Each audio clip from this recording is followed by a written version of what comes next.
The following broadcast is a presentation of iRacing Motorsport and Simulations live on PTRTV.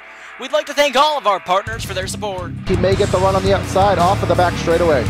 26 and Hallmark trying to go 3 wide. No one's with them. Talking and bobbing and weaving down the back straightaway, looking for a way around. The 5 machine trying to take a look underneath the 3 car. He's gonna dive in down to the bottom. A huge move down to the bottom of the racetrack. Back bumper. Can anything happen through the tri-oval? Walker Thomas to the inside. Here he comes to the outside. Side by side through the tri-oval. The 14. It's going to be a photo finish to the line. Who's going to get it? Walker Thomas. Machine coming out of turn number 4. Tiller looking to go 3 wide, almost 4 wide. He's going to try to look for a gap. Bobbing and weaving for the lead down through the tri-oval. Photo finish. 2 by 2. The 65 gets the win.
Welcome, race fans, back to PTRTV on LSRTV.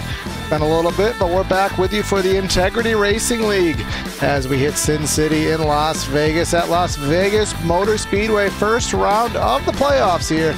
Las Vegas 200. It'll be 134 laps around this 1.5 mile track. And, well, again, the playoffs are underway. We have 16 drivers with a shot at the championship as festivities come in here to this racetrack tonight. Bringing you the calls is myself, Corey Silva. I got Evan Black. I'm working the cameras, and we do have Joe Chris helping us out behind the scenes. So, well, Evan, we watched the real world here. We've been racing here all week, and, well, now it's the Integrity turn here at Las Vegas. And, well, I've had a lot of fun here at Las Vegas. I think you have as well. What are we going to see out here tonight? Well, Las Vegas is probably one of the most diverse tracks as far as where you can run. You can run the top, the bottom, the middle, wherever you need to run to find someone. You can't run down there, so that provides for some really fun racing, some really good racing, and a lot of side-by-side action. Yeah, the variable banked facility here at Las Vegas with 18 degrees of banking on the bottom, 19 in the middle, 20 on the top. So, as Evan said, that allows these guys to have that opportunity to go all around the speedway. And, well, with the dynamic track, with the temperature, with the rubber, it will definitely affect how these guys drive this track here tonight, and something that we're going to have to stay tuned for with 200 miles of racing tonight. Yeah, no, especially with these Cup cars, this track is going to be very slick, where I know to start they're going to want to run on the top up there in 1 and 2, but after 20-30 laps you can move back down to the bottom lane, and I have found some success down there in the bottom of 1 and 2 after quite a few laps, just once the tires get worn out. Yeah, something that will happen to these drivers is, well, that top of the racetrack, well, if you saw the Real World Race Monster Energy Cup at Las Vegas, you saw those guys make a lot of time up, especially in 1 and 2. Running the Kyle Larson line right up against the fence, but what it will do is it will burn the tires out more. You'll go through more right front tire, and while you may gain time early in the run, that will probably come back to bite you the longer these stints do go. So just to let everyone know of the playoff drivers, and you will see them with their green spoilers, green splitters, and all the stuff that we are used to seeing. We have Adam de Blasio, who has been the dominator this season. He has a 30-point playoff point bonus heading into this round. Tom Wetmore in second, Caleb Eisenhower in third, Don Stevenson in fourth, William Dunn, Jacob Fife, Joshua Campbell, and Todd Thomas are the first 8 drivers in the playoffs. Then 9th through 16th, Guillermo Alvarez up there. He is, looks like 9th on back. Everyone is tied, so Guillermo Alvarez in 9th, Eric de Blasio 10th, Jay Heisman in 11th, and Joseph Tyson 12th. And those are the 12 drivers that would move on to the next round. Brandon Kirkman 13th, Sam Nato in 14th, Nick Terbush 15th, and Neil Froelich in 16th. Yeah, so as Evan said, the top 8 drivers have accrued playoff points to this point in the season, but everybody else has not, so they will not have any buffer. They will start on an even keen, and that will have to get them through and hopefully into the next round. And it is going to be a pretty diverse round 1 of the playoffs, because we do have this week's race obviously at Las Vegas, and then we are going to be hitting the short track at Richmond, Virginia, and then the wild card of this is going to be not the Charlotte Roval, because the new one was not introduced to iRacing. They are going to be going to the Okayama circuit in Japan, which I have never called a stock car race there, so I'm kind of looking forward to that one.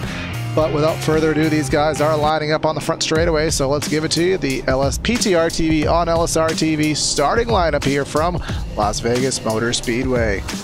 On the pole with a lap time 29.754, if I could even speak. Adam de Blasio, Don Stevenson on the outside of the front row. We have William Dunn in third and Sam Nato in fourth. Colton Landy's rolling off P5th, Todd Thomas in sixth, and then 7th and 8th is Christopher Schutzler and Tyler Herr. And rolling off in the 9th position, we have Joseph Tice, Jacob Fife to his outside, Brandon Kirkman in the 11th position, Cody Smith in 12th, Guillermo Alvarez in the 13th position, Joshua Campbell 14th, Lee Pierce 15th, and Tom Wetmore in the 16th position. And Michael Duell in 17th, Camilio Thompson in 18th, Nick Terbush rolling off in P19, and Neil Froelich in 20th. Alan Roll in 21st, Marco Tomasini in 22nd, Caleb Eisenhower in 23rd, and Nick Zotner rolling off P24. And rest of the field, we have Alan Pari 25th, Jay Heisman in the 26th position, Eric de Blasio 27th, Carson Bechtel 28th, and Kent Wetherell in 29th. Let's see here from the camera we have on the screen now what the Chase drivers decals look like. You see the bright green splitter, the integrity banner, and the bright green spoiler should stick out and let us know who is who in the playoff endeavor. And all the weather conditions here tonight in the desert, well, a lot cooler than it was yesterday for the real world drivers. 78 in the air, 106 on the track, and then the average 2-mile-an-hour wind, so that should be of much concern for these drivers, as here we are. It'll be one quick pace lap here at Las Vegas. And Corey, I believe this is our first broadcast with that new Camaro ZL1, isn't it? Yeah, I was actually I was going to call that up myself, but I forgot. We can see here on Adam de Blasio the brand new updated car. Obviously we had the SS, as iRacing had some trouble getting from the real world teams. They weren't cooperating, giving them the data, but I want to say it was RCR that let them into the shop and allowed them to scan the car and do what they need to do, and obviously finally have it on the sim. We got a ZL1 and an SS on the front row. Yep, because for those drivers who didn't want to download the extra content, obviously it being a paid add-on, they still have the right to run their old car. Maybe they don't want to, maybe they don't have a new scheme, so 2 Chevys in the field. I haven't seen that, well, ever, but it is the case here tonight as we come through corner number 3 and 4 at Las Vegas. 28 cars, I believe, 29 it was on the grid here tonight, getting ready in the desert for 134 laps. Coming through 3 and 4, Adam de Blasio has dominated the season. Can he start the playoffs off on the same foot that he ended the regular season off? Let's find out together. Pace car pulls into the pit road, and when will 48 get this race underway? It's going to go late in the box, and there he is, green flag in the air. We're racing. Pretty even jump by that front row, still going to be side by side. Now that 48 is going to clear the 47 of Stevenson going down into turns number 1 and 2. See everyone choosing the middle lane. It looks like no one down on that white line. It's kind of interesting. I thought we'd see more guys down there for the first corner. We'll see here in 3 and 4 where everyone else goes. Big slide there from that third place driver. That was the 22 of Sam Nato off of corner number 2. He was wheeling that machine, trying to stay alongside William Dunn to keep himself in that third spot. As we have some contact there, someone nearly in the fence. White machine there, about 8th position up top. That was Tyler Herr. These guys are battling quite heavily, as we do have another DuPont scheme in the field. That's going to throw me off significantly. 24, Christopher Schetzler, but up front, Don Stevenson running about a half a lane higher than de Blasio, gave him the run. Here he comes and shoots to the bottom in 3. Going down into turns number 3 and 4, 47, Don Stevenson on the inside of Adam de Blasio. De Blasio using that high lane through 3 and 4 to get the run out of the corner, down the front stretch, going to clear him and take back the lead. Down here in 1 and 2, we'll see where does that 48 decide to run. Last time he ran the middle and did lose some time. Yes, he did, and sometimes you have to just experiment. When you have a multi-groove track like this, you may not know where exactly you want to run until you can see what your competitors are doing. Into the fence is the 43 off corner number 2. He is the first, but he will not be the last. Difficult set of corners there. That's Colton Landy's to his inside. Landy's trying to get by him here out of turn number 4. Not going to clear him. Now he does clear that 43 of William Dunn, which I don't think he hurt that right front very much, so I think he should be fine here. Gets a pit stop and should be able to fix all that damage pretty quickly. Going back through the field, Evan, you can see up to the mid-teens. These guys are still pace lap formation. These guys are still side by side going for these spots. Michael Duell in the 88 trying to get to the inside of the 42. That's Tom Wetmore. Wetmore, remember, a playoff driver. He's P2 in the standings, back in the 15th position. He's going to need to turn up the wick on that number 42 machine, but hard racing all throughout the field. And the racing is only going to get harder as we continue, and another 10-15 laps into this run, we're going to see guys slipping and sliding even more than they are. It's going to get very loose, where you can barely get on the throttle. You really can't get full throttle until you get onto the straightaway, which that's going to create for some good racing. Yes, it will. Can't wait. Oh, sorry about that. I don't have updated cameras on my Camaro. That's something that I didn't even think to check, so going to have to try to do that under a caution flag, so forgive me for that shot. But these guys are battling quite tight up front, but Sam Nato is all over the back bumper of Don Stevenson, trying to find a way around. And while is going on, Stevenson trying to get by de Blasio. It looks like Nato is not very patient at the moment. He wants by that 47. Looks like de Blasio is kind of holding these guys up. I wonder if he's just playing it safe and trying to save a little bit of rear tires here, as it is going to get very loose here in 10-15 laps, so might just be trying to save his stuff a little bit for the long run.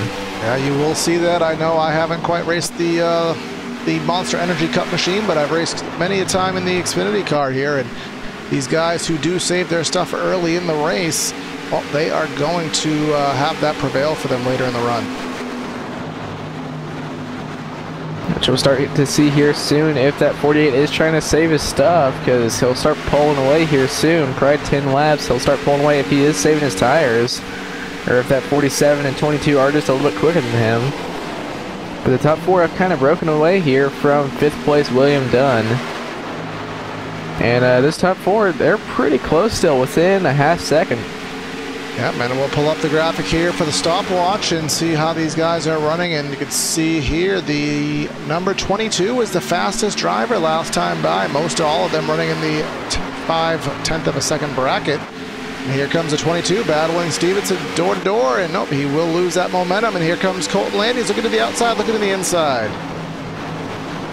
I know it's going to get pretty sketchy here through the trial, especially around side by side out here. It's probably starting to get a little bit loose through there now. You might have to lift a little bit if you are underneath someone or on the outside of someone, because you kind of have to wheel it even if you're by yourself. You have to generally don't have to completely lift, but you do have to wheel it. Guillermo Alvarez in the 83, looking to the outside of who is that? That's Joseph Tice in the 25. Playoff driver is Alvarez, trying to get the 9th spot. As you said, that tight tri-oval here will become actually a challenge as the run progresses. Alvarez will have the preferred groove up by the fence, cuts down low on exit, and should pass 25 with ease. Alvarez now up to the 9th position, Tice back to 10th. Going down to 3 and 4, and Alvarez starting on a fairly high line. Generally, it's kind of, you want to run the bottom in 3 and 4, especially as early in the run as we are. Might see some guys move up even higher later. At number 22, still stalking the back bumper of Don Stevenson. And Evan, is this a point in the race where if you're Stevenson, do you consider just letting him go, or do you really want to try to preserve that battle for preserve that second spot? I think at this point you just kind of let him go, because you know he's faster than you, so don't really bother racing him, and you're just going to burn your stuff up even more trying to run in that outside lane, trying to run as hard as you are to stay with him. It looks like you might have let him go there through the tri-ovals. Now the 22 through to the 2nd position, going to try and get by that 48 of de Blasio. He's got about 3/10 to make up here, but you can just see how high he's running through 1 and 2. That's going to pay off down the backstretch. Yeah, sometimes it's hard. It's kind of racer's mentality. Always go as hard as you can go and try to get your times, try to get your passes made by being faster. But a lot of times on these abrasive tracks where you do wear the tires out, you really have to show patience, and that patience can actually prevail and gain you many a spot, probably about 20-30 laps into a run. And we know with the Integrity Racing League, these guys usually go green flag for long distances. Don't be surprised if we go this whole distance under green. And if they do go this whole distance under green, they can probably go around 60 laps, I would say, but they already want new tires, so they pit, what, around lap 40 or so, 40, 80, then go to the end? I'd say about 45, 90, and then 134. That would be my green flag strategy. I've actually done it before in a couple sessions, and it's worked out for me in years past, so you basically... We'll see here in 30 laps if anyone decides to go for that. I mean, because that would be the 2-stop strategy, and if you wanted to go maybe 30, 60, 90, or 35, 70, you know how we love doing mathematics, and I don't know, the couple people who like to make it fun of us for the most, they're going to be in this race, so I think our math might go unchallenged tonight, but you might have a 2-stop strategy versus 3-stop strategy, and then, of course, the most terrifying part of making green flag stops is you just pray to God that that caution does not come out. Yeah, if you're on pit road when the caution comes out, that can really screw you over if you lose a lap. Yeah, I remember Evan and I were in another race a couple weeks ago, and exact thing happened. We make a pit strategy, the caution came out, and then you're off the lead lap trying to get the wave around on old tires. So nobody wants that situation, but all too common. It does happen. As again, end of the top 10, these guys are battling rather aggressively. We have William Dunn leading the charge, and Alvarez, Fife, Tice, all battling 7th, 8th, 9th, 10th. And you can see Fife there through the tri-oval. He was getting loose down underneath that 83 of Alvarez, and once again, get a little bit loose out of turn 2, as well as William Dunn. It's going to stack up that outside lane. We'll see here what the 83 of Alvarez does as he has now cleared contact there. Is he going to save it? He does. How did he save that? Oh, wait, there, he's not done yet. Hold on. Now he saved it. Now I'll say it. How did he save that car? He's just that daggone good. Go on instant replay and watch William Dunn take a page out of Tokyo Drift Fest and the Furious movies. See here, he's just running right in front of Alvarez, and I don't think it was anything intentional, just different points of slowdown on corner entry. You can see right to the back bumper is the 83. Boom, right there in the right rear, and we'll go to the cockpit cam, and well, he had that thing more than 45 degrees to the right, sawing at that wheel, but that thing spun out, but he kept it straight. Well, those tires are not gonna like him, but his car likes him because it's still in one piece. As that 43 is the 58 of Camilio Thompson in the fence right in front of him. He's gonna have to make a hard cut to the left to avoid getting into the 58, as he's now back to the 20th position. Todd Thomas trying to get by. He is in that number 78. He's battling with Schetzler for that 5th position. side by side through the tri-oval and into 1 and 2. Schutzler running the fence. 78 of Thomas will run the middle groove and try to get that rough exit, but I don't think it's going to work for the 78.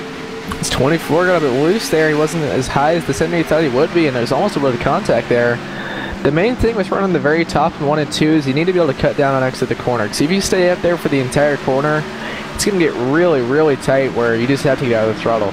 Yeah, it's just that the banking, not as much as some tracks. I know Texas Motor Speedway is the worst one that I can think of, where the banking just completely falls away on you, and you have that security of the banking, and you think you can make that corner exit, but then all of a sudden it just goes away. It gets really tight. Vegas has that to a degree, and you really have to watch that safer barrier that can stick out and catch you off guard. So yeah, it starts to get tight, and then the wall also gets closer to you. I don't think the wall gets closer to you.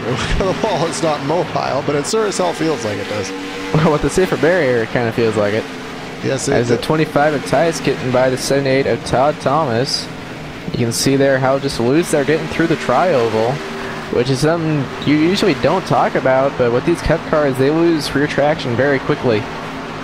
Yeah, they do, and you don't think of a tri-oval as being a corner. You don't really, when you look at a track map, you see 4 corners on most ovals. You don't ever consider the tri-oval or the D-shape or what have you to be considered a corner, but it does feel like one. I know I've taken some time around Atlanta and heck, even at the plate tracks at Daytona in the tri-oval, sometimes those are the sketchiest parts of the raceway. So these guys have to be on guard at all times, making sure that they are ready to go, as it does look like a battle for second is shaping up. Landy's in the 49 to the back bumper of the 22.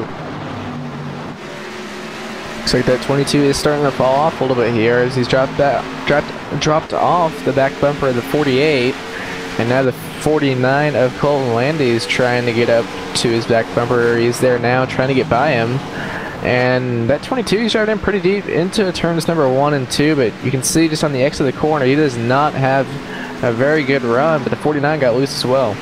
Yeah, I want to pull up the lap graphic one more time, and you can see these guys are just running so consistently. The top 5 all within a tenth, and then you have the 78 of Todd Thomas not too far out of that bracket. So, and then even at the end of the top 10, you have her and that's Fife all in the same tenth of a second bracket approximately. So these guys running such close times, and that's what makes it hard to pass. I mean, obviously fixed setups, it is everyone's running similar, especially when you have a lot of high skilled drivers, but when everyone's running identical times, I mean, how do you pass 7? Generally you wait for them to make a mistake, well, or like the 22 just got really loose there at a 4, but Landy's is still not going to be able to get by him, I don't think. Yeah, you gotta take a look through the tri-oval, but not close enough. Sometimes those drivers make the mistakes, and instead of pouncing on them, sometimes you get a little bit defensive, trying not to get into what could be an incident. You back off. I think maybe the 49 did that, because that was a huge wiggle from Hato, and given what we were estimating on pit stop 7, these guys still might have 20 more laps in this run. So if it's bad now, imagine what it's going to be in 20 laps. Yeah, in 20 laps they might be needing to lift through the tri-oval to not spin out. See, as de Blasio is still pulling away, he's a little over a tenth quicker than that 22, so I guess everyone's not as close now. On board with de Blasio, and we'll see if he is indeed going through the tri-oval flat out. Enters the corner and down to about 151 in the center of 3 and 4. Just hear him so tentative on the throttle. And through the tri-oval, it does appear he is flat out, but we'll see here in 20 laps if he still is. Yes, we will have to go back and double check that. But running that inside lane through 1 and 2, haven't seen that very much tonight. You can see it's just after 27 laps, you can start to kind of slow roll that bottom, and it starts to work. On the interior cockpit here of the Camaro, I don't think I've actually driven the Camaro. The cockpit very well modeled here. I could actually see I think that's the track bar, what is it, the track bar dial. I don't think I've actually seen that in the sim before. I mean, I know it's not active, but cool to see how well modeled the inside of the Camaro is.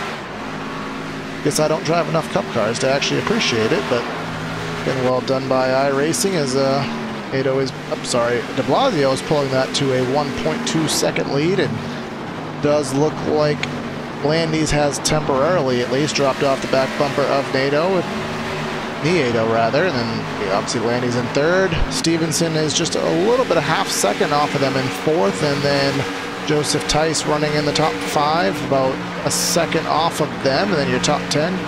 Todd Thomas, Gabriel Alvarez, Christopher Schultzer, Jacob Fife, and Tyler Herr.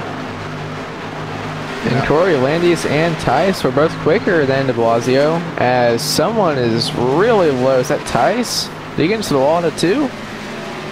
Yeah, Joseph Tice out of turn 2, pounded the outside wall. Had to go all the way down below the white line to save that car. Now on board with Tice we shall go as he heads through corners number 1 and 2. He's running on the bottom groove here. And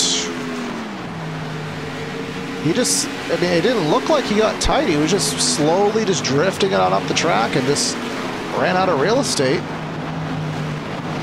See how much that does affect him in the grand scheme of things. He only lost about 2 spots from it, so not terrible.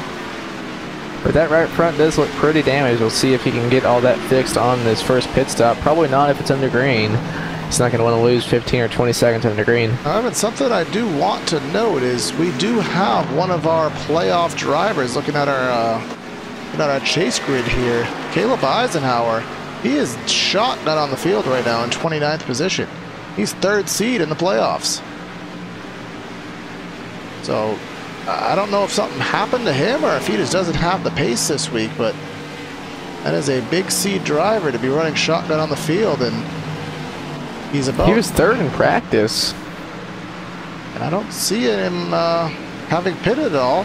So, again, it's something that we'll have to watch for if that number 51 is going to be able to get back in position here, as we do have a car on pit lane. That is William Dunn. Remember, he had that scary incident off the corner there, so he is on pit road on lap number 32. We'll see if that drags anybody else in. You know, he lost that track position, so might as well do what they're not doing or try and get some back, pitting on lap 30. So probably going to be doing the 3-stop strategy. So what he needs right now is for this to run green for probably another 15 laps, 20 laps before everyone else pits. He needs it to cycle through. Yep, and then just see if maybe that extra stop will work out for him at all, or maybe there'll be a caution between stops and another driver. This was in the top 10, Christopher Schutzler. I keep wanting to say that backwards. Top 10 driver coming to pit road, so maybe that'll cue some drivers up front. It is early for the 2-stop strategy, so would assume that this is going to be a 3-stopper by Schutzler and by Dunn. But up front, everyone keeps it on the racetrack as we take lap number 34 and throw it away, and lap number 35 on the board. I think the 2-stop's going to be the best strategy, but it's kind of hard to tell. They've already fallen off over 2 seconds in 35 laps. Your leader, his best lap is a 30.09. His last time by was a 32.17, so 2.1 seconds slower, and then presumably he'll lose a couple more tenths as the run progresses, as they are battling Thomas, Alvarez, and Tice. That is for the 5th position at the moment. Alvarez trying to dig to the inside, but getting some grip on that outside in 3 and 4 is Todd Thomas. Usually we don't talk about the outside in 3 and 4, but on these older tires, it's seeming to work. As Thomas had a bit of a wiggle there through the trial, now down into turns number 1 and 2. We'll see if that 83 can make that bottom lane work. 78 right up there against the wall. It's going to cut down on the exit of the corner. Going to get a good run there. And Joseph Tice going to try and get around that 83s to his outside now. Going down into 3 and 4. We'll see if he can make that outside lane work. And it looks like the 83 is going to clear him, but that 25 is coming back on the exit of 4. Yeah, something, Emma, we haven't seen it very often. Big wiggle from Tice off of 4. Still trying to save it. Just now does.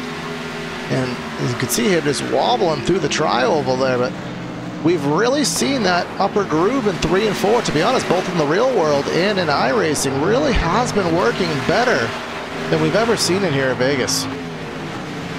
Sam Nieto just had a massive save out of turn 2. You need to go back and look at that, Corey. Well, your wish is my command. Let's go back on to the replay and watch that number 22 go on board. He cut to the bottom off of 2 and all the way down to the apron. I don't know why he cut it that low, but it took him the entire back straightaway to get it. Did he get loose? He had it saved and he got back on the throttle and that spun out again. Did he get loose trying to cut to the bottom? Because he was really low on the exit of 2. That was a lot more than I think he might have lit the right rear up trying to cut it down to the bottom, and it was a save that took the whole back straightaway to recover from, but luckily he did. He'll still be in the 3rd spot. Landis is in 2nd, 1.2 seconds behind your leader, and he was 3/10 quicker last time by. Yeah, so we'll see how that continues as de Blasio, we can see from the long shots, still running the bottom in 1 and 2. Not seeing many drivers do that. That is the easiest line on the tires, but it's also the hardest line to run, as bumpy as Las Vegas is. Most particularly at that point on the bottom, that is the bumpiest line on the track. This past time by, about a 1/10.5 to Landis, so making some time up. You can see de Blasio on the bottom. Landis running that middle groove. That'll give Landis the run down the back straightaway. The question is, how much time is it going to get him? The gap is 1.1 seconds now, going a little bit. Actually, it's a wreck right in front of de Blasio. That's Eisenhower. Caution on the speedway. That's going to be catastrophic for the drivers that had already pitted. Caleb Eisenhower in the 51 machine. We'll have to go on replay and see what happened to Caleb. He's not having a good run thus far. He was tail end of the field, so let's see what happened to Caleb. We're going to go back a little bit further. Exiting corner number 2, there was a slower car, Lee Pierce, to his inside. Pierce exiting the pits, got into Eisenhower, who was in the 2nd groove, and that's not gonna go over too favorably with Eisenhower.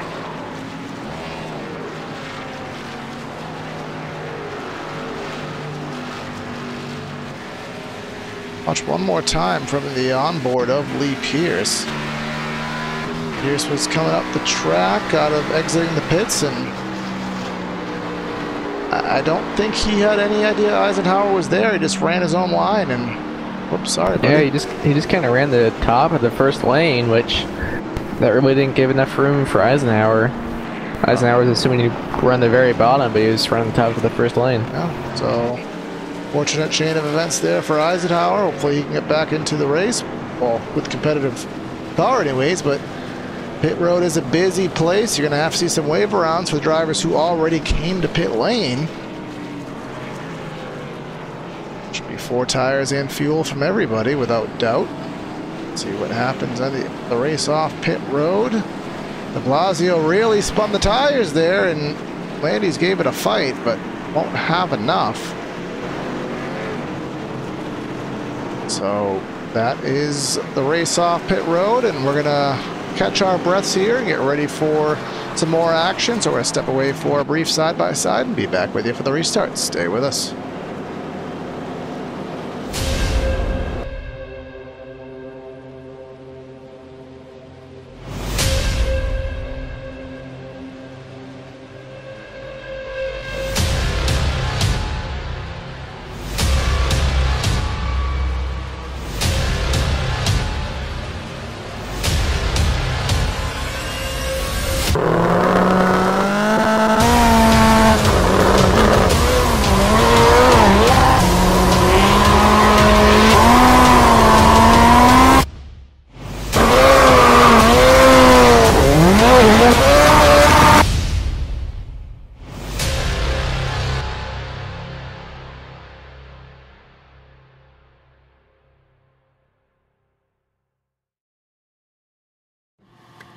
So hey, this is the new iRacing scanner, right? Yep, this is our new scanner. Wow. And this scans all your tracks and will scan everything else around it as well? Yeah, you can even scan yourself with it. Oh, that's awesome. Now, don't tell Tony that I asked, but how do you turn it on? You just hit this button, scan right here. Cool. And then that's just going to move around? Yep. It'll just do a rotation, scan away. Oh wow, that's cool. That's cool. That's real cool. Hey Kevin, can you come to the office for a minute? Yeah. I need to show you something. There.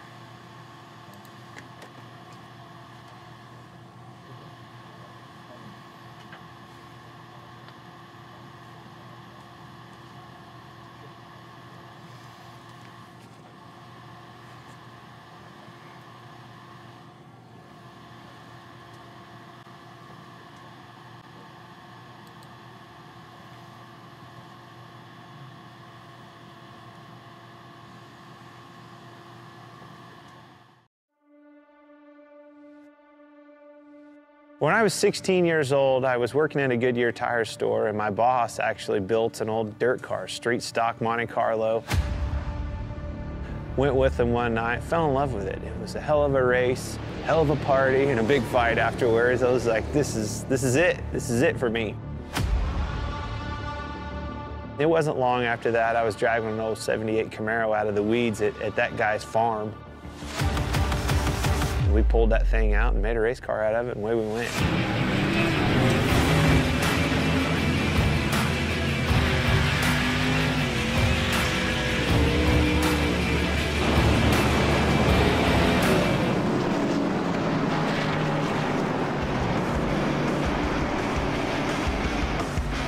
Hey, and we're back here on PTRTV on LSRTV, the Integrity Racing League here at Las Vegas Motor Speedway for the Las Vegas 200. First race of the playoffs, round number 1. We had our first caution with Caleb Eisenhower, third seed in the playoffs, into the wall after an incident with a flat down car, so that will shake up the standings a little bit, but here we come. Everyone on 4 fresh tires. We have de Blasio and Landis getting ready to start this race for us. Getting ready to come out of turn 4 now. De Blasio and Landis on the front row, 22 of Nieto and Stevenson second row. Pace car getting ready to pull in, and there it goes. Now waiting on De Blasio to get us back underway. And there it goes, we're back underway now at Las Vegas. And we're going to turn up the engine sounds and let you feel the thunder for this restart.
Alright, so back to racing here, and you can see they've already spread out for about the top 8 positions, but everybody after that is still battling side by side, about 6 on back. Todd Thomas, talked about him a lot tonight with some tough battles. He is door-to-door with Tice again. Brandon Kirkman right behind him. This is about 6th position on back. Kirkman trying to get to the outside of Tice, who's underneath that 78 of Thomas. Coming down the front straightaway now, going down into turns number 1 and 2. We'll see if Tice can make this bottom lane work. I don't think he'll be able to this early. Todd Thomas out there in the very top, but he was not able to cut down on corner exit, so Tice was able to stay there pretty well, but the 78 is going to clear. Now Kirkman trying to get to the outside. And we do have a battle for the lead, Evan. Landis to the inside. First challenge on De Blasio all night. To the inside, trying to get it to work in 3 and 4. That is going to be the inside groove that is going to work in 3 and 4. It's not going to quite work as well in 1 and 2. We'll see if he can dig and make it happen. Landis did lead that lap, going down into 1 and 2. Now that 49 running that kind of middle lane, cutting down now on the exit of the corner, and he held that pretty good. He gained a little bit on that 48, still not able to clear. Go down into 3 and 4. He is in the preferred lane. See here if he can clear that number 48. Not going to be able to as he gets loose. Contact. Contact. 3 wide, and the 48 almost up into the wall. Somehow kept it out of that. But now Sam Nieto in the lead, and de Blasio back to third. Now back to fourth. Through the open door goes Nieto, watches them battle, and well, I'll take advantage of that situation. He goes to the front in that number 22, and the 49 just couldn't hold it down there. He got tight. He just could not keep it down there. Amazing job by de Blasio to realize the situation, back off the wall, and not end his race there. So he will fall back to fourth, Alvarez to third, Atlantis to second, and Nieto now to a half-second lead. See if Nieto can hold on to that leader. If that 49 of Landis will be able to reel him in. But Alvarez now up there in third. He's doing a pretty nice job hanging right in between that 48 and 49. And I wonder if there could be some retaliation from de Blasio here if he does get underneath that 49. Yeah, he's not going to be happy, especially him being a full-time championship driver. Landis being, I believe, a part-time driver. So I don't think if you're de Blasio, you could take a chance and take your displeasure. I think you just have to go and battle it. Landis has only run 7 races this season, so he's got to just take a deep breath, accept the situation, and do your best to recover from it. That's what a championship driver does. Yeah, I know de Blasio just needs to kind of take it easy, not burn up his stuff, not tear up his car, because he's still probably got the fastest car here. Just he needs to be able to get back up to the front as Alvarez getting loose in front of him. We'll see where it is de Blasio going to go. He's going to go to the inside of that 83 down the front stretch. So go down into turns number 1 and 2 now. See, he's underneath him there, very bottom, not going to work yet. Actually, he's doing a pretty nice job of running down now. That's the best I've seen anyone run down there, and he was able to pull away a little bit from that 83, not able to clear yet, but down to 3 and 4. Looks like he will do so. And that's what he's been doing all races, running that line, so he didn't need any practice with it or experimentation. He knew what it was going to do and took that to the 3rd spot. Now he has about 2 car lengths ahead of him to get back to the guy who put him back there in the first place, Landis. And see, everybody else running at the top, and he's just committed to make that bottom work. And well, I think it's a really good strategy. It's a lot of patience to get it to work down there, but it's going to save the tires and probably help the longevity out if we do get another green flag set of stops.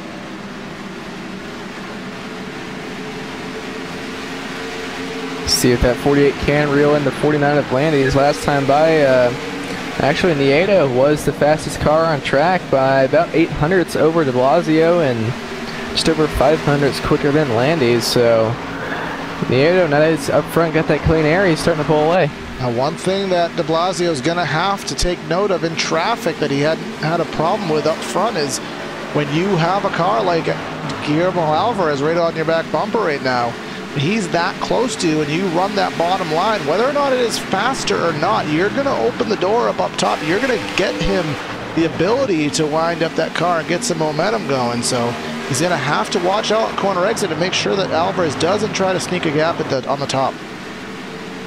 But de Blasio he's doing a really nice job running that bottom because he is still getting really good runs out of the corner as he pulled away from that 83 there on the exit and down the backstretch.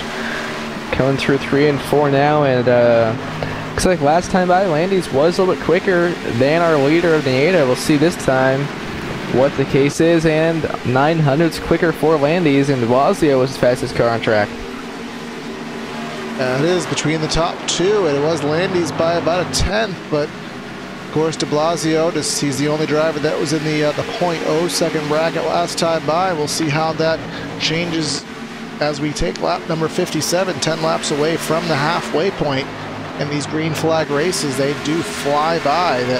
And we're known for that here in Integrity Racing League. So one more time across the stripe, we'll see how they are running up in the top 10. And without too much surprise, the 48 is the fastest. But we go down there to the 47 machine, Don Stevenson. He was in the 2/10 of a second bracket. Only other drivers that did that were second and third. So watch out for that 47 if he can get some track position.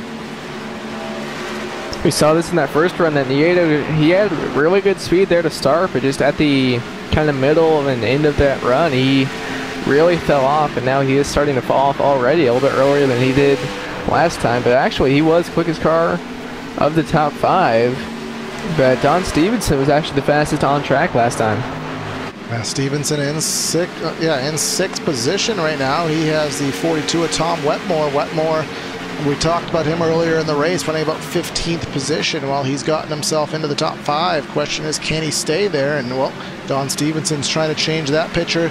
See that 42 getting a little bit loose. That 47 just stalking the back bumper, seeing where he can go. Don Stevenson did have a win this season in Integrity Racing League, and it was at the Watkins Glen Raceway. So we'll see if he can have a good result here at Las Vegas. And obviously we do have a road course on the schedule in this round of the playoffs. That could suit right into the 47's hands. Okayama is going to be the most wild card of any wild card track, I do believe, because I doubt anyone has ever taken a stock car to Okayama that's going to be running that race. Yeah, so no one's going to have any experience going into that race. We have seen some, I mean, I've seen on the iRacing service, I've seen the Cup car go to the Indianapolis road course. I think I've seen trucks at Bathurst before. I don't remember ever seeing a stock car at Okayama, as here comes the 47 to the inside of the 42. I think the 42 is going to let him go, or is he? Will there be a crossover off of 4? He's going to attempt one, but not going to be any merit behind it. But yeah, Evan, I don't think I've ever seen a stock car at Okayama, so it's not an unsuitable track. There's a lot of straightaway there. There's some slower technical sections, some braking zones, some fast sweepers. So it really is a really good track, a completely unexpected track for a stock car, but I do think it's going to put on quite a good race.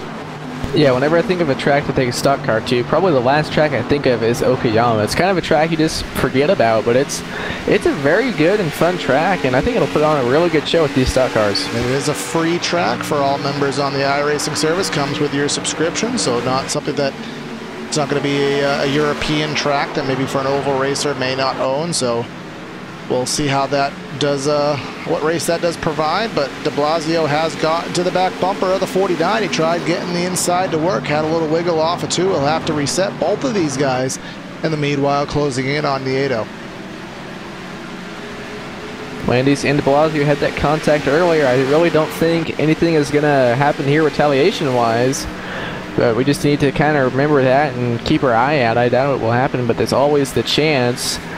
But coming out of turn 2 now, and that 48 does have a really good run on Landis, and they both have a run on Nieto. Yeah, I don't think if anything was going to happen, again, I don't expect it to, but we're not at halfway. We basically are at this point, but it might not happen now, but 2 laps to go in a race is an entirely different story. So that's what Landis needed to do. He just let him go once the 48 got underneath him. That'll make the 48 feel better about it. Exactly. It's still not going to completely heal it, but he's definitely going to feel better now. De Blasio, he was about to lose the spot, so he may have fallen back to second either way. So he's kind of reset to where he would have been before that contact. Now he just has to wind up a little bit more, and 0.3 of a second away from Nieto.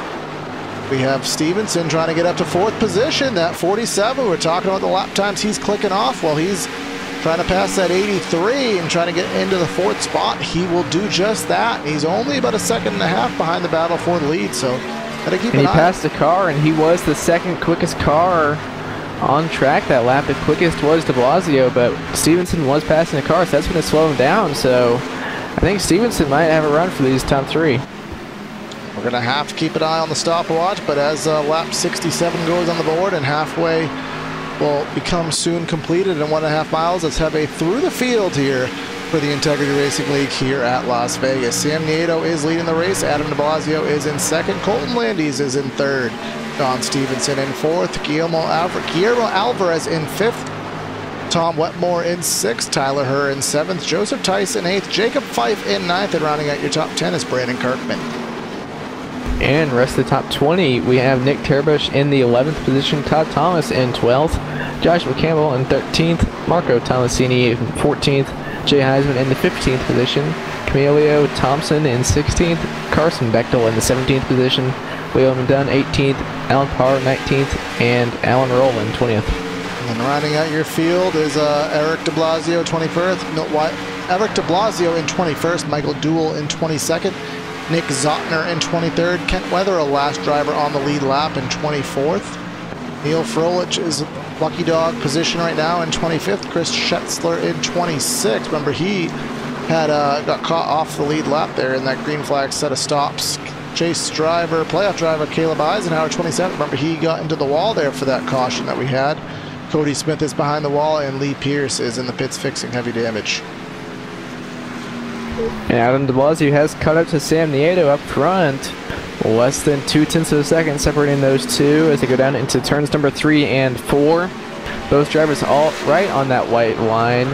Out of turn 4 now, the 22 getting a little bit loose. It allows the 48 to get a bit of a run down the front stretch.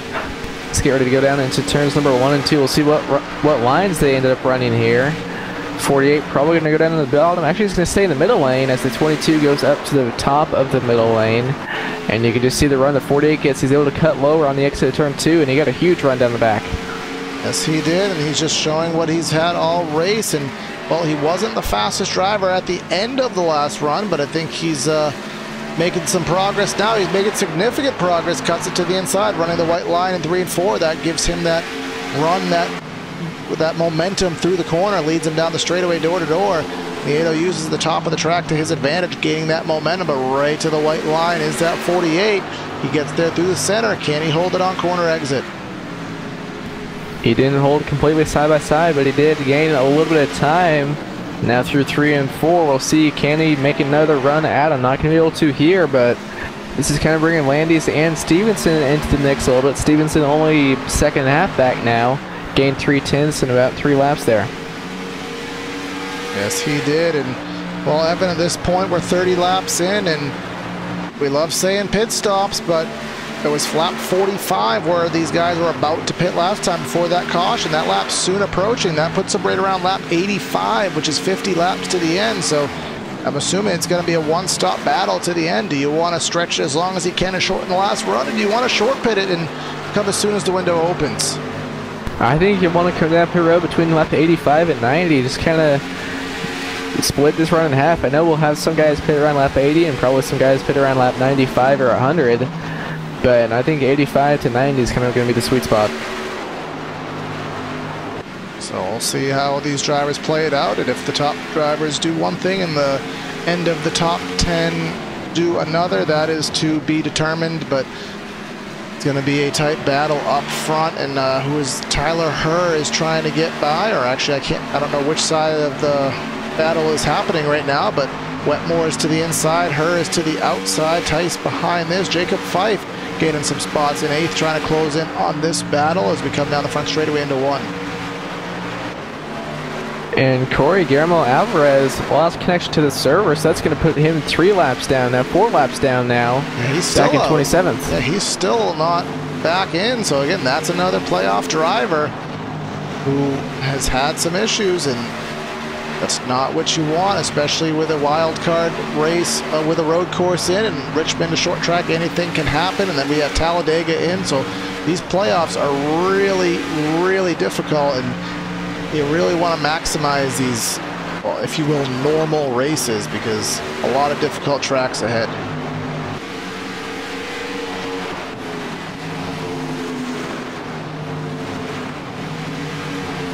Battle still going on up front with the 48 of de Blasio and the 22 of Nieto, as Nieto gets really loose out of turn 4. Lost a little bit of time there to that 48, and Landy's kind of reeling him in, only 0.4 of a second back now. Going down into 1 and 2, we'll see where are these drivers going to go, and all 3 of them running that middle lane, with the 48 of de Blasio is cutting lower on exit. It's going to get a good run down the backstretch, not going to be able to pull it to his inside yet, but he might be able to get him down at 3 and 4. Yeah, he's going to try to. It didn't quite work last time by, but that little tiny bit higher line and trying to get lower, trying to get higher now, trying to see if he can get that ideal line into corner number 1. It's not going to work. He's just going to follow him directly on the back bumper into 1, and again trying to get that inch higher, but 22 washes up, blocks the line. And coming up on the lap car of Eisenhower. Yes, they will. Going down the backstretch now, still going to be single file, about a car line separating the 22 and 48 down into turns number 3 and 4. Let's see, 48 going to try and make that bottom lane work. Not able to close, but on the exit, the 22 got a little bit loose, so he did allow him to close in a little bit, but Nieto is doing a really nice job of holding him off.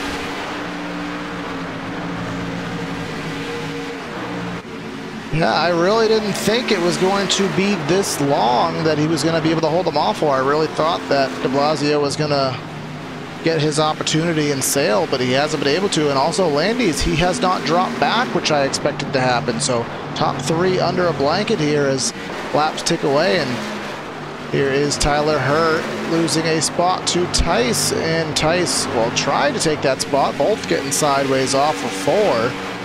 But Tice is trying to get himself into the top 5, and he will shut the door and clear that spot on the tri-oval. William Dunn coming out of pit road there down on the apron. Dunn sees the first pit. Dunn multiple laps down after his endeavors earlier in the race. But he is 3 laps down at this point. So the battle's still going on up front by a quarter of a second over Nieto is de Blasio. Here he comes to the inside in 3 and 1 and 2, trying to get that bottom to work. He's struggling to make it happen there through the bumps, through corner exit, and again, Nieto holding off the charge. So Corey, you're in.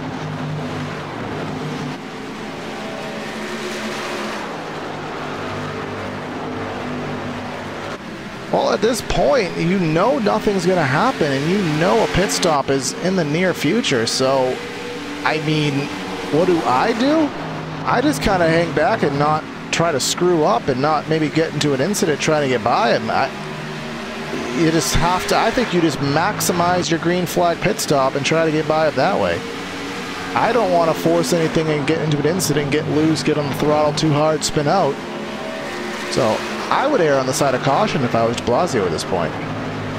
Doesn't look like de Blasio is going to try and do that. Is now looking to the outside of Nieto and that 22. I just see now him. Looking to the inside. You don't getting loose. Those crossover moves through the tri-oval. We've seen how risky they are. We've seen how loose these guys are getting through that tri-oval. So that was really taking a risk at it, but he's trying to make it a worthwhile risk down the back straightaway. Has the fender, but 22 will sail it off in there, shut the door into 3. And look at Landis right here digging, trying to get in this battle.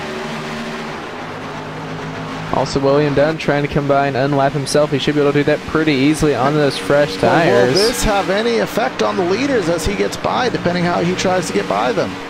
It's going to the inside. That could hurt their exit a little bit. As Nieto is trying to cut down, not able to. I don't think it hurt him too much.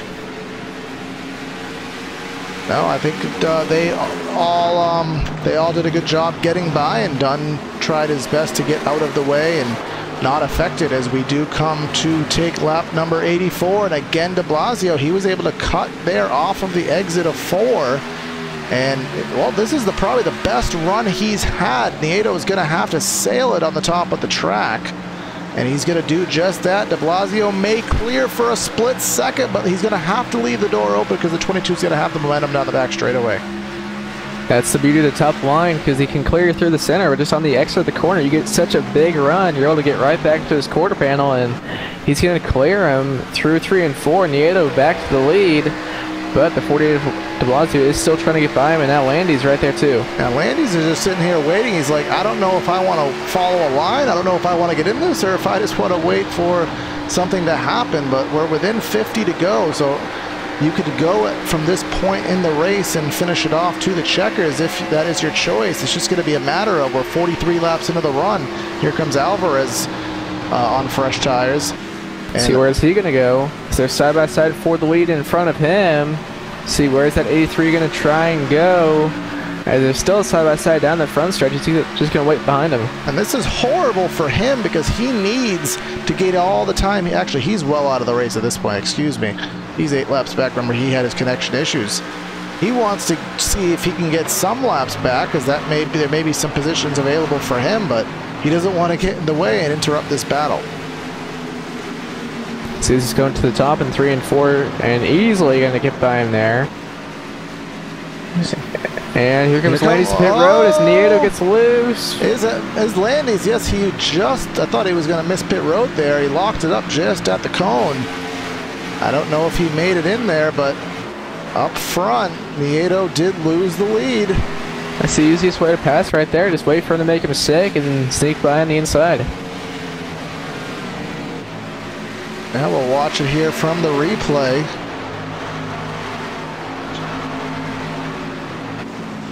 I think I may have scrolled back a little bit too far, but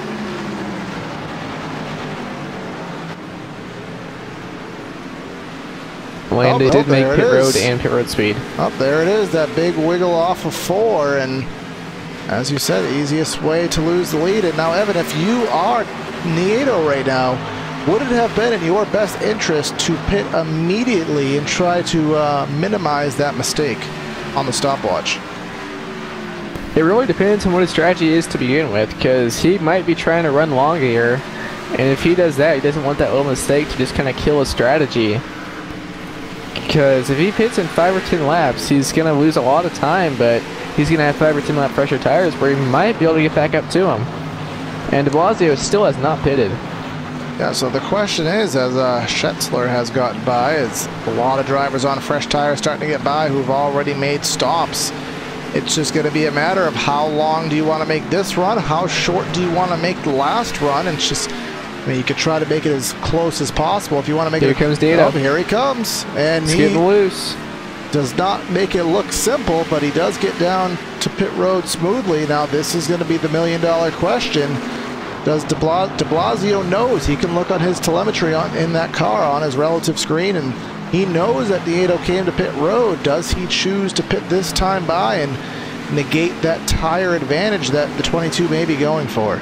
Because he's already lost the lead. I'm pretty confident of that. He's lost the lead already, and here comes de Blasio to pit road, but I don't think he's going to make it. It's going to be very close. Oh, no.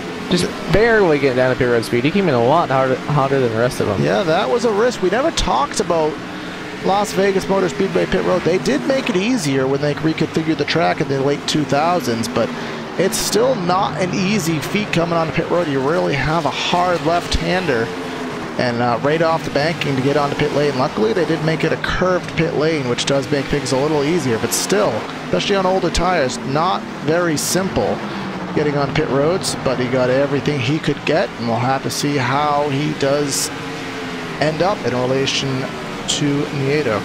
Nieto is out of turn 4 now. Remember, they do And have the Blasio's out of pit road. Remember, they do have the blend line on that on the inside of 1 and 2. They cannot exit the track until the back straightaway via the iRacing blend line rule. And here comes Nieto. He's going to get the lead. Just that one lap, he's going to lose. He's going to be about a second or second and a half back. Now, through the magic of tires, how much does that one lap actually mean in the long run? Only a second back, so he could definitely gain that back. He just needs to be smooth here. Not kill his stuff trying to get by him. I mean, 2 to 3 laps sometimes is something worthwhile on the stopwatch, but is 1 lap really something to fret? I guess we'll find out. And Don Stevenson, who pitted earlier, he is ahead of these guys right now. He has 4 lap older tires, so he pitted 2 laps ahead of Nieto, 3 laps ahead of de Blasio. We'll see if that has any effect. And we do have further ahead than anybody, Colton Landis. He's going to be up to second now. Alan Rowell is the only driver up front that has yet to pit. But Landis, he has a little bit of right front damage now. I think he had some contact with Tyler Herr. I don't know how much that is going to hurt him. That right front is tore up pretty good. He has that damage, and he also has that older, the amount of extra laps on his tires, I'm almost certain is going to come into play. Right now, Landis is 12 seconds off of the lead. Stevenson is 17 seconds off the lead, so that's about a 7-second gap.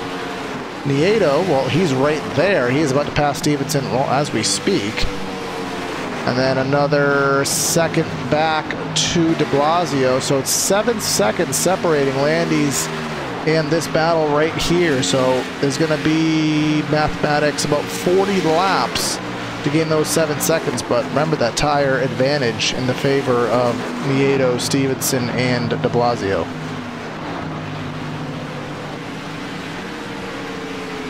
He can definitely get that back. If he's only about 2/10 lap quicker, he'll definitely get there, which I think he will be, as last time Landy's ran a 30.78.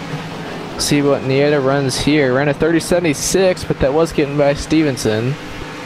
30.86 for Landis, and Nieto 30.86. and then But de Blasio with a 30.50. And here comes de Blasio by Stevenson, so that moves him into the 5th position. Still waiting for Schetzler to pit, but he has about 20 more laps that he can. He's completely off strategy at this point, praying for a caution. So here comes Nieto by Schetzler to get into the 3rd spot. Gets the running order back to where we expect it to be. And again now, well, actually Alan Roll, I'll take that back. Alan Roll still is being scored as the leader. He now comes to pit road at that number 94 machine. So now, correct me, we are going to cross the stripe with Landis being the leader, and we'll be able to get a more definitive understanding of what these intervals are going to be for this last stint to the checkers. Which they were only about 1/10 and a half or so quicker than Landis, so at that pace, I don't know if they're going to get there. But 5.2 seconds now, and going to be about 36 laps. Yeah, we'll see here. It was a 31 flat for Landis last time by. Everybody else was in the 30s, so 31.29 that time for Landis. See here what Nieto turns. 30.88. That'll definitely do it. 4/10. That's 4/10, and then de Blasio a couple hundreds behind. Now, this is a tough spot because that 22, he needs to stay ahead of de Blasio, but if they start battling, their lap times, while they'll probably still be faster than Landis, they're going to be slower, and that may be slow enough to not allow them to close that deficit in. But here comes de Blasio underneath Nieto. Down the front stretch, but Nieto, he has been quicker on most of the short runs, so I wonder if he's just trying to save his tires more than de Blasio now. So they go side by side through 1 and 2. We'll see if de Blasio can't make that inside lane work where he has been running most of the night. And he's going to stay even with them, but actually that 22 got a good run out of turn 2 and might clear. I'm just barely getting a clear down to 3 and 4. Still has to run that upper lane, giving that 48 at the bottom. Now I'm very curious how this is going to be on the stopwatch. Both of them running side by side in relation to Landis, who's running by himself. They were still 0.2 of a second faster than Landis, even though they were running side by side, and he's in clean air. So the gap now down to 4.4 seconds. Now, you guys can do the math at home because, well, I have no idea if that's going to work out. At that pace, he'll catch him. 0.2 a lap, that's a second every 5 laps. So we have 4 seconds now. So that's 20 laps to go 4 seconds. So he'll get there. Yeah. Look, we did math together, Evan. Two brains sometimes is the right answer, I suppose, but we use 2 brains to solve a problem that takes half a brain. Yeah. There we go. Teamwork wins championships, but do we dare make a pick? Yeah. I'll let you go first. I know who you're going to pick. And you're going to pick that car that's going to the inside of Nieto here on the front straightaway. As they go door to door in 1, Nieto is going to try to ring it around the top, and de Blasio is going to try to run it through the bumps on the bottom. He's been doing that all race. He's better at it than anybody, but still that doesn't overcome the disadvantage that inside lane has on corner exit. But here in 3 and 4 is where the inside is better, at least in the shorter runs. But actually that 22 Nieto is making that middle lane work, and it's going to get a pretty good run, getting a little bit loose off of the corner, but still going to be able to clear that 48. Down to 3.7 seconds, so they've gained about 0.6 of a second in the last 2 laps. Both of them even battling. We're still about 0.2 of a lap faster. 30 laps to go here at Las Vegas for the Integrity Racing League. We still do have 19 drivers on the lead lap, and there may be some lap traffic. There actually is some lap traffic. Guillermo Alvarez loses a lap. William Dunn about to lose a lap. We'll see if that has any effect on Landis, who cannot afford to have any bad lap times. So are you going to take your pick, Corey? I'm letting you go first.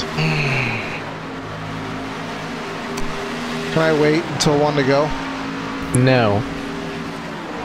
Well, I don't want to be boring and pick de Blasio, but I don't think that Landis honestly is going to hang on, and I can't root for a Ford driver, so I'm really in a pickle right now. Do you want me to pick first, or yes. you just okay? I'm gonna go with Landis. I'm gonna say there's a caution, and Landis is gonna still be out front, and they're gonna be on pit road with an equal playing field. What I would love to see is a caution, because I think that if you give them even playing field and give them enough laps, I think that 47 of Don Stevenson couldn't pull this off, but he's gonna need some help, but I don't think he's gonna have that. There's really, as we go through the running order right now, just scroll through the cameras quickly, there's not any racing on track that would indicate a caution coming out. I think it's going to have to be a solo car incident, but something worthwhile. Jacob Fife, I don't know what happened to him. He was running in the top 10 earlier, but Fife now back to 17th. We obviously missed something in regards to that 36, but remember, Chase drivers having some issues here tonight. Chase drivers, playoff drivers, they change this way too often. I can't keep up with it. Championship contending drivers. I still call it the Winston Cup for all I know, so. I've never heard you call it the Winston Cup. I always like being serious. When am I ever serious? Good point. Monday and Tuesday nights for some of the broadcast. I have heard you say the Bush series, though. Well, I still call it the Bush Series on a regular occasion, talking to my father. I mean, we're old school. NASCAR is trying to go back to its old days, but I don't think they'll get that licensing back, as William Dunn goes to the inside, trying to get out of the way. The gap now 2.5 seconds, so your pick, Landis, he's going to need that caution, and he's going to need it soon. But here comes de Blasio. He may be able to clear. He had the run through the center. He was clear for quite some time, but just didn't. I think he was nervous, didn't want to slide up the track and shut the door, and that actually was his demise there. Got loose off of 4, as both of these drivers will need to pass Guillermo Alvarez. Remember, he had connection issues. He's now 7 laps down. Was running in the top 10 earlier, so not the run that Alvarez was hoping to have. But with them only being 2/10 quicker, it might be pretty hard for them to get by Landis. If he can just stay out there in the high lane, it's going to be hard for them to get by him. Yeah, if he can run that high lane and just play defense for what'll probably be about 10 to 15 laps by the time they get there. I mean, there's a chance. You have to run the top at 1 and 2. That'll pinch him down on exit. 3 and 4 takes a little bit more finesse. Here comes de Blasio, though. He got a good run out of 4. And is he going to be able to clear him? It's going to be very close for 1 and 2. Not going to clear him. So here on exit 22 should get the run. And pretty even, though. 48 got really loose out of turn 2. Now, one thing, well, he's still side by side, but that 22 is going to sail it on in there, but I don't think the 48 is going to make the bottom work. He's getting loose through the center and gives the 22 the edge. Now, something I'm noticing, Evan, is that I think that de Blasio is being a little bit too nice and being too gracious with how much room he's leaving. You can see here, he's running the top trying to copy Nieto, but when he runs the bottom, there's a good lane in between him and Nieto. He can go and run the middle, get himself that banking, and that might give him enough speed to carry on down the back straightaway. If there's one at the top and one on the bottom, well, run that middle. He could maybe be able to hold more speed up there. Yeah, if Nieto does go to the top, at 48, he should be able to run the middle and then cut down an exit. But here you see Nieto is running the middle lane, sliding up to the top now, but de Blasio cutting low on exits, going to get a good run here. Going to pull side by side. He might get him here in 3 and 4. And they are under 2 seconds behind Landis right now. So this is something big to watch. And Nieto has really mastered that top on both ends of the speedway, and that 48's having to put a lot of wheel into it to keep it down there, and that's going to kill his tires. And he Blasio needs to run the middle here. And what's he going to do? He's going to go to the bottom. Nope, he's still on the bottom seam. If he could straddle that seam, that'll get him a little bit freer. Might be able to get him to roll a little bit more speed through the center, but he's really sticking in that bottom lane. And we come through 3 and 4, where traditionally you want to be on the bottom, but I think it's heated up enough where that top might actually be preferred a little bit, but still side by side, and they're still closing in 1 3/4 seconds, 20 laps to go. See here once again, that 48 going down to the bottom. Look at all that room he would have to run the middle, but he is choosing to be right down there. And look at that 22. Actually, he didn't regain as much momentum. He didn't regain as much space, rather, with that momentum. So they were even going down into 3 and 4. And we'll see here. Nope, he's gonna be able to rail. Big wiggle. Blasio got really loose there out of 4, and that cost him all the time he gained it and then some. Well, that 48 is going to have to take a deep breath and regain his composure, because that was nearly his race in one corner, but that gives the 22 a chance to take a deep breath and compose himself, assess the situation, and we'll go on board with Nieto now, and you can see how close that Landis is, that bright blue car crossing the stripe to the inside right now. That is the leader. He's only 1.6 seconds ahead. Last time by, they were only separated by less than a tenth on the stopwatch. So this may be the point in the run where the tires are starting to equalize out. I don't know, but de Blasio is already back and fighting hard for that 22. Carson Bechtel. 48 is definitely faster there. Carson Bechtel in the 62. He is 1 lap behind, and we'll go high and out of the way, but in laps ticking away, we have a battle for second, which may be the battle for the win, but all the while, these guys have yet to catch Landis, and as you said earlier, Evan, once they catch him, you know, catching him's one thing, passing him's another. Here comes de Blasio once again to the inside, now not there, but we'll see if he can take the dive into 3 and 4, not going to be able to. And last time by, they were only 200ths quicker. 200ths a lap from here on out is not going to get there, and it looks like they're even losing time here, so yeah, this traffic that 49 could be in the cappers here. Yeah, as I said, the tires may have equalized out a little bit. I mean, we'll go and show you here on the chart. You can see how old the tires are. Yeah, they're getting loose out of 2.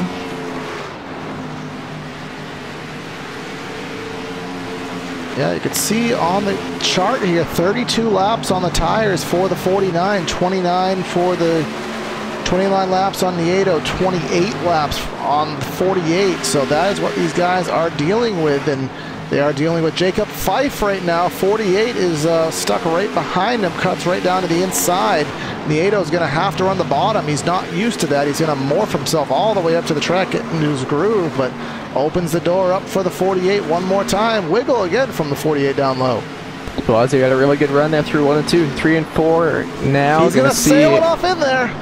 Not going to clear him, or will he? He's barely going to clear him. Not going to be able to slide it in front of him, though. And Nieto got loose. That's going to give 48 the spot. Now, what does the 22 do? Does he have anything he can do? I don't think he does. But you know he's not going to go down without a fight. De Blasio is going to go to the top of the track. He hasn't been there all race, but maybe he saved the tires enough to be able to run it. And now Landis has gotten a 2-second lead, and we have a car to the inside. That's Carson Bechtel all the way to the inside on the back straightaway. Does get out of the slow down and gain composure. But Evan, through that deal, Landis gained. He was 1.6 seconds. He now was up to almost 2, but now that's already headed back in the opposite direction as Adam de Blasio has clear territory to gain time on him. Back down to 1.7 seconds. 1.6 now.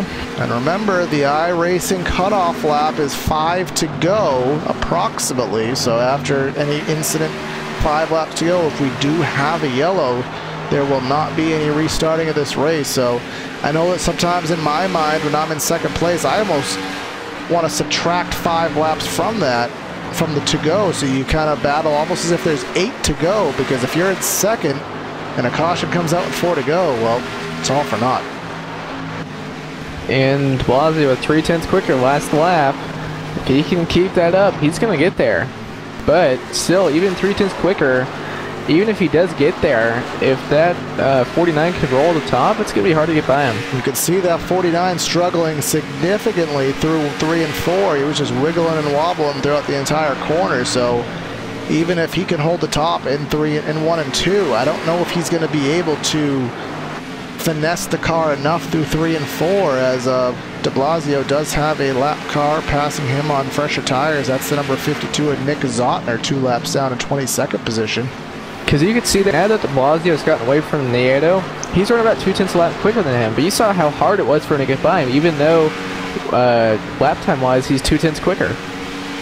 Yeah, last time by, actually they were just actually last time it was pretty much even, but the time before that he was 2/10 quicker. So 10 to go, and Landy's, I mean, he had a 7-second lead at the start of this run. He pitted 4 laps earlier, and that's just how important tires are. We thought that, well, at least I thought anyways, that these guys were going to eat him alive, and it looked like they were for quite some time. And, well, what was a 2-second lead is now down to a 1-second lead, and now there's going to be 9 laps to go. And money man Adam de Blasio, he's dominated this season. Can he lock himself into round number 2 and have to eliminate that road course, not have to worry about it, not have to worry about the short track? Everybody wants that free pass in round 2, and, well, Colton Landis, he has nothing to race for. He's just going for fun, so he wins this race. Nobody gets that free pass. Which only about a 1/10 and a half quicker, so it's going to be very close, but he got really loose out of turn 2. It's going to cost him some time. Gap is now 1.2 seconds. Caution out now. That's not over. Oh, no. This race is going to restart, and we're probably going to have a green-white checker. We have Michael Duell slow on the back straightaway. He just got loose out of turn 2. That's how slick it was. Don't think he hit anything. He tagged the left rear a little bit. I'm shocked that brought out a caution. I am too, because he was really far down. You know how usually on the iRacing surface, when you wreck off of the racing surface, it doesn't call a caution, but depending how iRacing has registered what the racing surface is, maybe it is on the apron here. I'm not quite sure, but however it is called. So you have to pit here. There's no way you can stay out. So we're still trying to catch the pace car. Here it is. So pits will be open as they take 6 laps to go. So pits will be open here. It's going to get back to green. And you have to pit. 3 to go. You cannot stay out with 40 laps. The only way that's going to work is if everybody wrecks and an instant caution comes out. If they stay out, that very well could happen. And they very well may be that instant wreck. So yeah, if they stay out, more than likely this can be an instant wreck, just with how much wheel spin there is. Is going to pits. Here comes de Blasio. Come on, who's going to do it? Someone's going to stay out. Someone has to stay out. Anybody? Just a lap car staying out for the moment because they cannot pit here. What about 2 tires? If these tires are absolutely obliviated, like, do you take 2 tires here if you're in 8th or something like that? You can try. I just don't think it will work. I think you're just going to completely kill yourself in turn number 1, but we'll bring up the long shot here and we'll see what the race off of pit road will bring. It looks like there's Landis. That very well may have been the race. Looks like everyone is on 4 tires here. No 2-tire calls, which I don't think the 2-tire call would work very well. Yeah, those left sides are just both 40-lap old tires. So what is the better option for the 49? Was he better off just praying there on those old tires that he would hang on, or is he better on a probably a 3-lap shootout? I really don't know. I think he still would have been able to win if it stayed green, but it would have been really close. But this here, anything could happen. I think that this here, anyone in the top 5 could win this race. Remember, they do have open discretion, so once that pace car pulls in, they can go anytime to get this race restarted. It's not some leagues you do have to go on the green flag, which can make it a lot more easy for the outside car or the inside car, second place, to get that run. So if Landis can sneak his way and clear de Blasio, I think he's all set. But if he can't clear him, then, well, anything could happen if they go side by side. And Corey, you remember what happened earlier in the race? All right, that was with the 49, wasn't it? Yeah, the 49 and the 48. Oh, a little bit of contact, yeah. And 3 and 4. And didn't I say if there was going to be anything that came from that, it was going to be a late race. So keep that in mind. We might see some bit of retaliation here. We'll see. And how many times, Evan, have we seen a race that you just can't see a caution coming at all? It's just completely there's no way you're going to get a caution in. You get a caution. Sometimes it works out in your favor. I mean, if you're Don Stevenson right now, you're loading the caution. You're in 4th right now. But we saw Kyle Larson go from 4th to 1st. Didn't quite score the victory, but he made it happen and had a really good start. That 47, I mean, if he gets a good jump, who knows? He could go 3 wide and turn 1 up top. You never know. Anything is possible. All boils down to how good of a restart that 49 gets. And you see here, you have de Blasio, you have Nieto, you have the 47 of Stevenson, you have Wetmore. There's a lot of green banners there in the top 5 that they want that free pass to carry them into the second round of the playoffs. You don't want... Landis, he doesn't care. He's just going out there to win the race. You don't want to have a good run at a short track. You sure as heck don't want to have to deal with a road course. I don't think, from what we know in the road course, from what we know of the integrity race, I mean, that 47 has that road course pretty much circled and won already. So it's going to be 3 laps to go. Number 49 car, Colton Landis, will be your leader. He will choose, looks like the inside line. Everybody's on 4 fresh tires, so it's just going to be a genuine shootout to the checkers.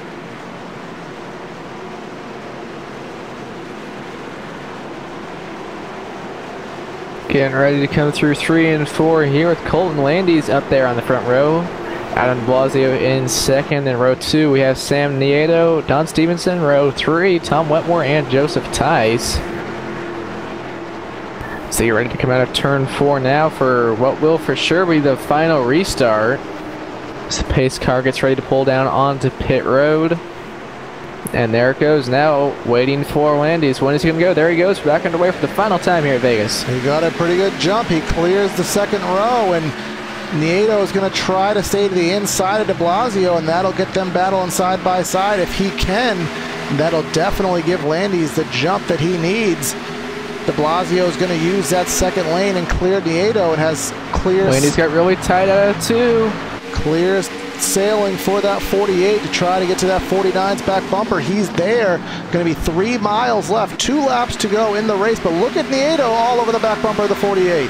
And look at de Blasio all over the back bumper of Landis here, down the front stretch, taking it to the inside through, coming through 1 and 2 now. We'll see, is the 48 going to be able to clear here? Is there going to be contact? We'll find out, and he's going to clear him just fair and square out of turn 2. But he's not done. 49 of Landis is right to the back bumper. He's going to look to the inside. How hard is he going to fight for this win?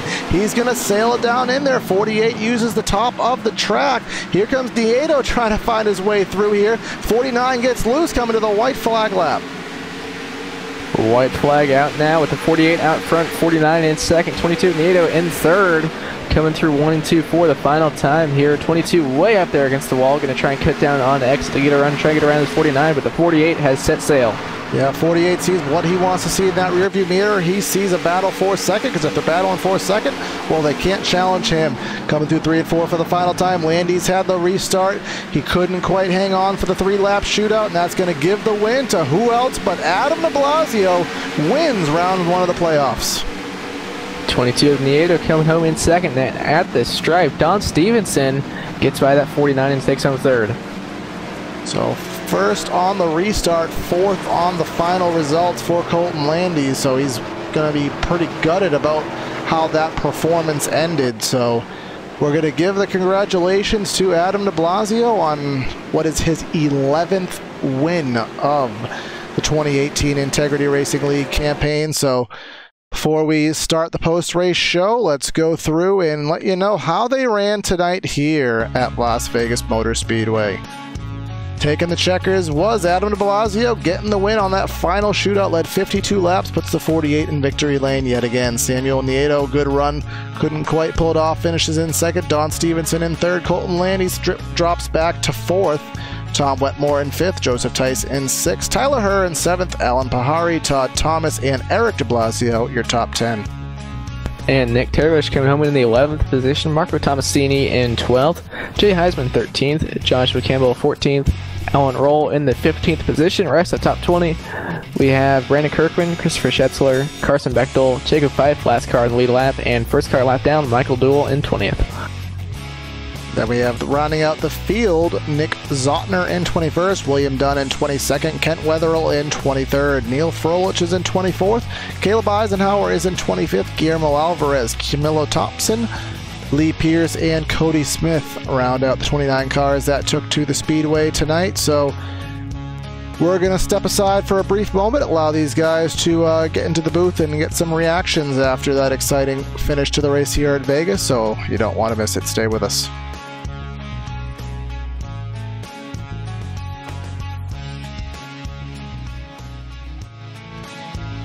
Actually, I hope that you did stay with us, because we already have some of these drivers lined up, so we can keep the flow going here and avoid a commercial break. Thanks for these guys getting in here really quickly. Let's already start the post-race show. So we'll start at the top of the podium tonight. I think Evan Black has caught up with tonight's winner, Adam de Blasio. Well, Adam, you get your 11th win of the season here at Las Vegas, and a very good season for you so far, and you're continuing that in the playoffs. What do you think after this race? Yeah, what a race. Hats off to Nieto. He drove a great race. It was so hard to pass him, and it was incredible driving by him, and that was one of the best battles I've ever had on the track right there all race. So Nieto, big kudos to him. It was a blast. Yeah, it seemed like you had the best car here tonight. You led a lot of laps here, and that final run, or the second to last run before that final caution there, the 49 Landys, he had you pretty good. Did you think you were going to catch up to him and get by him? I would have gotten to him. I don't know if I could have gotten by him. I was doing the math in my head with the trying to figure out, alright, gotta gain a 10th a lap from here on out, and I was gaining a 10th a lap, so I would have gotten there. I don't know what I would have done with him on such old tires. I know he pitted 3 laps before me so I knew I had a tire advantage, but the battling with Nieto there kind of burned him up, and I was kind of struggling trying to run Colton down, but Colton ran a great race with a great strategy too. Don't know what caused that final caution, but either way, it was him in P1 and me in P2, assuming I got my pit stop down right, and either way, I think I could have gotten to him either way, and just a matter of getting around him, and this 3-lap shootout, I was able to muscle my way around him. That's some really hard driving on my part. I didn't know if I could do it, but I had a smile on my face when I took the lead, and I cleared him off from 2. Yeah, it was a great pass for the lead and for the win. Is there anyone you would like to thank or give a shout out to here tonight? Yeah, as always, I want to thank Jacob Fife for putting on this awesome league. You guys, PTRTV on LSRTV, for broadcasting the races. Definitely gonna watch this one back. I thank my Rapolo Brother Racing teammates, Joseph Tice, Trevor Rapolo, Bruce Ackerman, Carl Shedd, and my brother Eric de Blasio. And I want to I want to dedicate this win to Eric, even though he couldn't get the win tonight. He got top 10. Today is his birthday. So happy 22nd birthday, Eric. And since he's a Hamlin fan, I guess it's fitting that I get win number 11 of the season on Eric's birthday. So that's pretty awesome. I want to thank my first year gaming teammates, friends, and I always forget someone, but yeah, great race, fun night. On to Richmond. All right, well, thanks for talking with us, and once again, congrats on your win. Yeah, thank you very much. Now, Corey has caught up with second place finisher Sam Nieto. All right, Sam, you had a absolutely amazing battle for so long in this race with Adam there, but couldn't quite hang on, and then ultimately we had that caution that really just threw a curveball and everything. So just talk about your race and what your mindset was, especially on that last restart. I'm a lot happier with this result than I was at Darlington, even though I finished second. But man, I about wrecked this car about 10 times. I am just amazed I finished this race. And yeah, that was a hell of a battle with me and Adam. I know he was probably pretty frustrated because he was obviously faster than I was, and chase, every point matters, so you gotta do what you gotta do. But it was a blast. Yeah, we saw a lot of different lines. We saw Adam really exclusively running that inside as much as he could, but you and a couple others were kind of larcening right up against the fence. What was the was there any mindset or any kind of mentality you had where you wanted to run around the speedway tonight? Well, I ran an NIS race, and it just seemed like the bottom lane and the middle lane was even over the long run, and the middle lane is just a lot easier to drive, and it feels like to me you don't have to push the car as hard on entry, but the side effect is obviously you're gonna wear out your rears on exit, but that's just where I was comfortable running. Yeah, and it worked for you, and you got the second tonight, and I know you're gonna take this into the next round of the playoffs. Well, the next races in the playoffs, rather. You have Richmond, and you have I believe it is Okayama. So what kind of momentum and what are you looking for headed into the remainder of round one? Well, I've got to finish well at Richmond because I have done a total of 2 road races in my life, and those both this year in integrity. So I am not a road guy. So I've got to do well at Richmond if I want to move on. Yeah, so you didn't have any bonus points. You really had a good run tonight. We'll hope you have that good run and obviously head into the wild card at Okayama. So who do you want to give a shout out to for your second place finish here tonight? I thank my teammate Justin Rowden for spotting me, Jake Fly for putting on the lead, you guys for doing a great job broadcasting. All right, thanks, brother, and hopefully we'll be talking to you soon. All right, thanks, take care. Now Evan has caught up with third place, Don Stevenson. Well, Don, you made that last lap, last corner pass to get up there into the top 3. What are your thoughts after this race? I'm pretty happy with it. I mean, really my whole mindset going into it with it being the first week of the chase here, just, wanted to have a good clean race and, I tried to have as good of a points day as I could. And, we were able to do that and I was able to get lucky there with that last caution and put a good move there on Colton there to get around him for third. So I'm happy with the race. Yeah, you only had a 3-point buffer coming into the playoffs. Did you, with Richmond and Okayama coming up, do you feel confident going into Okayama? You did win at Watkins Glen earlier, and I believe you did have a pretty good race at Sonoma. So how do you feel about going back to another road course? I tell you the truth, I wish it was later in the playoffs, like in the round of 8 or something like that, because I feel really, really good about Okayama. That's definitely one of the tracks I have circled on the calendar there, so I mean, I'm hoping we have a good run there. And I mean, not going to look past Richmond too, because I don't want to put myself in a spot where I have to win Okayama to advance to the next round. So, we got to focus on next week at Richmond, and anything could happen on when you get short track racing. So, I mean, hopefully we could have another good race there next week as well. Yeah, you had a pretty good race here tonight, and we saw a lot of different lanes after there. Do you feel like there was any really a preferred lane? Because it seems like you could just run anywhere. Yeah, I mean, if there was a preferred lane, I never figured it out. I mean, all through the week, I thought it was more the high lane, but then, you know, I kind of reversed that thing a little bit and thought maybe it was more in the bottom, and eventually I decided I'm going to more run the middle lane and not really change my line as much, because, I mean, I was about a 4th or 5th place car throughout the whole race, and it didn't really matter what line I ran. That's about where I was running the whole race. I was just trying to go as fast as I could and run the line that I felt the most comfortable running, and that was pretty much right in the middle of the second groove there in 1 and 2, and then kind of hugging the bottom in 3 and 4. All right. Well, is there anyone you would like to thank or shout out to after your 3rd place finish? Yeah, I want to say hello to my mom and dad. I love them very much, especially my dad. He hasn't been feeling too well, you know, last few weeks and everything, so I hope he's feeling better. My wonderful wife that really took good care of me here as I was recovering from my surgery here, and she wouldn't have made it through it without her, and love her very much.